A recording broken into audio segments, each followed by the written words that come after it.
BJP प्रतिनिधिमंडल अयोध्या में पीड़ित परिवार से करेगा मुलाकात। बाबूराम निषाद ने कहा, अखिलेश का डीएनए जांच के लिए कहना दुर्भाग्यपूर्ण है। वोट के चक्कर में दोषी को बचाने की बात कर रहे हैं। अयोध्या में नाबालिग से गैंगरेप का मामला। समाजवादी पार्टी के नेता पवन पांडे ने किया आरोपी और परिवार के नार्को टेस्ट कराने की मांग। कहा, डीएनए जांच में अगर मिलते हैं साक्ष्य तो होगी कड़ी कार्रवाई। एसपी नेता शिवपाल ने किया नार्को टेस्ट की मांग का समर्थन। कहा, डिप्टी सीएम केपी मौर्य का भी नार्को टेस्ट होना चाहिए, जिससे साफ हो कि संवेदनशील विषयों पर घटिया राजनीति कौन कर रहा है।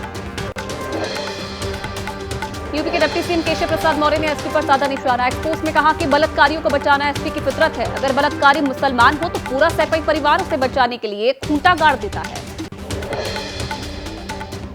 एसपी नेता शिवपाल सिंह यादव का दावा, अयोध्या मामले पर बीजेपी और सहयोगी कर रहे हैं राजनीति। अयोध्या के विधानसभा उपचुनाव में फायदा लेने की भी मंशा हो सकती है। यूपी सरकार के मंत्री संजय निषाद का अखिलेश पर पलटवार। पूछा, इनके समय डीएनए जांच होती थी क्या? विपक्ष के नेता अपराधियों के साथ क्यों खड़े हैं? इनका पीडीए झूठा है। अयोध्या मामले पर बोले यूपी के नेता प्रतिपक्ष माता प्रसाद पांडे, मामले पर हो न्यायोचित कार्रवाई। मामले की सच्चाई पता करनी चाहिए। अयोध्या में गैंगरेप का मामला। समाजवादी पार्टी के राष्ट्रीय महासचिव रामगोपाल यादव ने कहा कि जो गुंडई करेगा उसके खिलाफ कार्रवाई होनी चाहिए। अयोध्या पहुंचकर पीड़ित परिवार से मिले योगी सरकार में मंत्री संजय निषाद। मिलने के बाद मीडिया से बातचीत के दौरान फूट फूट कर रोए। कहा, बच्ची को न्याय नहीं मिला तो समाजवादी पार्टी के ऑफिस के सामने देंगे धरना। मुख्य आरोपी मोहित खान के प्रतिष्ठानों के बुलडोजर चलाने पर बोले एसपी सांसद देवेश शाक्य, आरोपी को देना चाहिए पक्ष रखने का मौका। अल्पसंख्यक समुदाय का मामला आते ही होता है राजनीतिकरण। लखनऊ में हुए हुड़दंग का मामला। एसपी नेता पवन पांडे ने कहा कि योगी जी को विधानसभा में सिर्फ पवन यादव और अरबाज याद आए, उन्होंने नहीं लिया दूसरी जाति के आरोपियों का नाम। दिखाता है उनकी मानसिकता। उद्धव ठाकरे का अमित शाह पर कड़ा प्रहार। शाह को बताया अहमद शाह अब्दाली का राजनीतिक वंशज। कहा, बीजेपी पर लगाया सत्ता जिहाद में लिप्त होने का आरोप।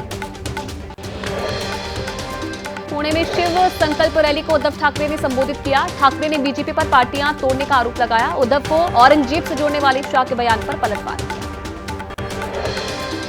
उद्धव ठाकरे के बयान पर शिवसेना नेता संजय निरुपम बोले, अमित शाह ने उद्धव को औरंगजेब फैन क्लब का प्रमुख बताया। उन्होंने सच कहा था क्योंकि उद्धव ने हिंदुत्व छोड़ दिया है। अमित शाह वाले बयान को लेकर उद्धव ठाकरे पर बरसे एकनाथ शिंदे के मंत्री गिरीश महाजन बोले, मुझे लगता है कि उद्धव ठाकरे अपना मानसिक संतुलन खो चुके हैं। महाराष्ट्र की सियासत में नीतीश की एंट्री। उद्धव ने पूछा, क्या नीतीश हिंदुत्ववादी है? उद्धव के सवाल पर जेडीयू का जवाब। कहा, नीतीश कुमार मानवतावादी है। उद्धव ठाकरे के बयान पर शरद पवार गुट के नेता रोहित पवार बोले, उद्धव ने अपने अंदाज में बीजेपी के नेताओं को करारा जवाब दे दिया।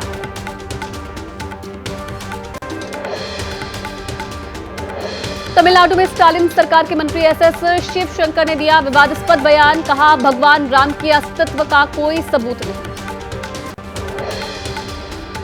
मंत्री एसएस शिवशंकर के बयान पर सियासत हुई गर्म। तमिलनाडु बीजेपी के अध्यक्ष अन्नामलाई ने कहा, घोटाले में फंसे हुए डीएमके के नेताओं की याददाश्त कमजोर।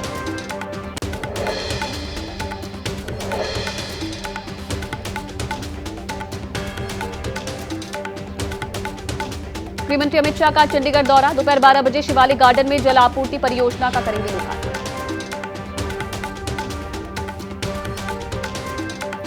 हरियाणा में आज बीजेपी करेगी चुनाव प्रचार का आगाज। कुरुक्षेत्र में होने वाली महारा हरियाणा नॉनस्टॉप हरियाणा रैली में बीजेपी के कई दिग्गज होंगे शामिल।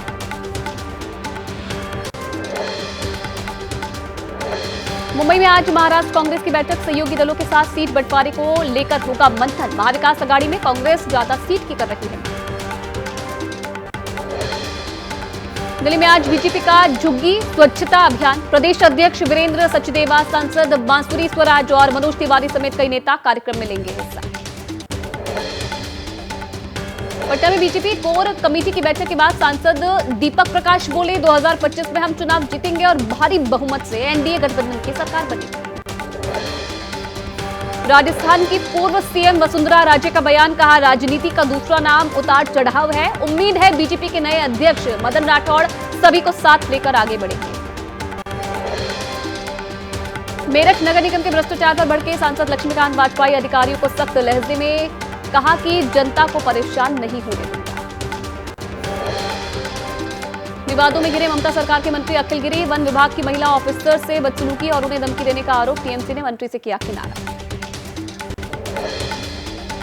पूर्वी मिदनापुर में सरकारी जमीन से अवैध कब्जा हटवाने पहुंची थी महिला अधिकारी मनीषा शॉ। आरोप है कि इसी दौरान बंगाल के मंत्री अखिल गिरी ने उन्हें निशाना बनाया। जम्मू में Congress national conference PDP, Uddhav गुट और आम आदमी पार्टी का साझा प्रदर्शन, जम्मू कश्मीर को राज्य का दर्जा वापस करने की मांग की। नजूल विधेयक पर यूपी सरकार के सूत्रों का दावा, सिर्फ भू माफिया के खिलाफ होगी कार्रवाई, प्रभावित गरीबों का पुनर्वास होगा, नजूल की जमीन नहीं की जाएगी फ्री होल्ड। दिल्ली में मां बेटी की मौत पर सियासत हुई तेज, डीडी और एलजी के खिलाफ आम आदमी पार्टी के नेताओं ने प्रदर्शन किया। 2 दिन पहले बारिश के दौरान नाले में गिरने से मां और बेटी की मौत हो गई। आम आदमी पार्टी के प्रदर्शन पर दिल्ली भाजपा अध्यक्ष वीरेंद्र सचदेवा बोले, मौत पर भी अगर आप राजनीति कर रहे हैं तो ये शर्मनाक है। यूपी के इटावा में दर्दनाक हादसा, रायबरेली से दिल्ली जा रही डबल डेकर बस और कार में टक्कर हो गई। बस बेकाबू होकर एक्सप्रेस वे से नीचे गिरी। हादसे में 6 यात्रियों की मौत। यूपी के फिरोजाबाद में ट्रक ने बाइक को करीब 8 किलोमीटर तक घसीटा, बाइक सवार 2 लोगों की हुई मौत। स्थानीय लोगों ने पुलिस को दी सूचना, ट्रक रुकवाने के लिए किया गया प्रयास। मध्य प्रदेश के रीवा में एक प्राइवेट स्कूल की बाउंड्री ढहने से 4 छात्रों की मौत हो गई। 4 अन्य बच्चे और एक महिला घायल हो गए हैं, अस्पताल में भर्ती करवाया। भारी बारिश के चलते यह हादसा हुआ है। तमिलनाडु के मदुरई में आग का तांडव, खेत में लगी आग की वजह से फसलें जलकर राख हो गई है। आसमान में उठता दिखा काले धुएं का गुब्बार। यूपी के बरेली में 9वीं क्लास के छात्र को दाढ़ी बढ़ाने पर प्रिंसिपल ने फटकार लगाई, कहा यह मदरसा नहीं है, स्कूल में पढ़ना है तो दाढ़ी कटवाओ। छात्र के परिजन से प्रिंसिपल की बातचीत का वीडियो वायरल। बिहार के जहानाबाद में डॉक्टरों की बड़ी लापरवाही सामने आई है। सदर अस्पताल में एक महिला के ऑपरेशन के दौरान महिला के पेट में डॉक्टरों ने कपड़ा छोड़ दिया। 1 हफ्ते बाद पेट में दर्द होने पर खुलासा। लखनऊ के अहिमा मऊ में बुलडोजर के आगे बैठी कई महिलाएं, कहा हमारे पास है जमीन के कागजात। कार्रवाई के बिना बैरंग लौटी आवास विकास की टीम, 150 मकानों पर लगाया गया था नोटिस। यूपी के अलीगढ़ में प्रशासन के रडार पर 94 गैर पंजीकृत मदरसे, बच्चों को शिफ्ट करने के बाद इन सभी मदरसों पर कार्रवाई होगी। अवैध रूप से मदरसा चलाने का आरोप। विवादों में घिरी पूर्व ट्रेनी आईएएस पूजा खेडकर की मां मनोरमा खेडकर बेल पर जेल से रिहा हो गई है। किसान को बंदूक दिखाकर धमकी देने के आरोप में पुलिस ने किया था गिरफ्तार।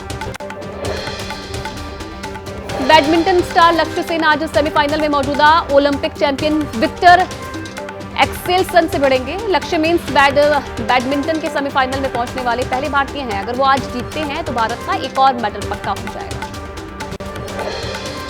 पेरिस ओलंपिक में बैडमिंटन में क्वार्टर फाइनल मुकाबला जीतकर सेमीफाइनल में पहुंचने वाले लक्ष्य सेन के परिवार में खुशी का माहौल है। लक्ष्य के गोल्ड जीतने की परिवार ने उम्मीद जताई है। ओलंपिक मेडल से चूके भारतीय बॉक्सर निशांत देव, पुरुष मुक्केबाजी के 71 किलोग्राम वर्ग के क्वार्टर फाइनल में निशांत देव मैक्सिको के मार्को से हार गए। पेरिस ओलंपिक में शूटिंग में ब्रॉन्ज मेडल जीतने वाले स्वप्निल कुसाले से एबीपी न्यूज ने बातचीत की, कहा लोगों के सपोर्ट की वजह से कामयाबी मिली है। दीपिका कुमारी की हार के बाद पेरिस ओलंपिक में भारतीय आर्चर्स की दावेदारी खत्म हो गई है। क्वार्टर फाइनल में साउथ कोरिया की नेम सू ह्यून ने दीपिका को हराया। नेम सू ने दीपिका को 4-6 से मात दी। ओलंपिक खिलाड़ी मनु भाकर सरबजोत की शूटिंग कोच समरेश जंग को घर खाली करने का नोटिस मिला है। समरेश जंग ने कोर्ट से गुहार लगाई, कहा पार्टीशन के समय से मैं दिल्ली में रह रहा हूं।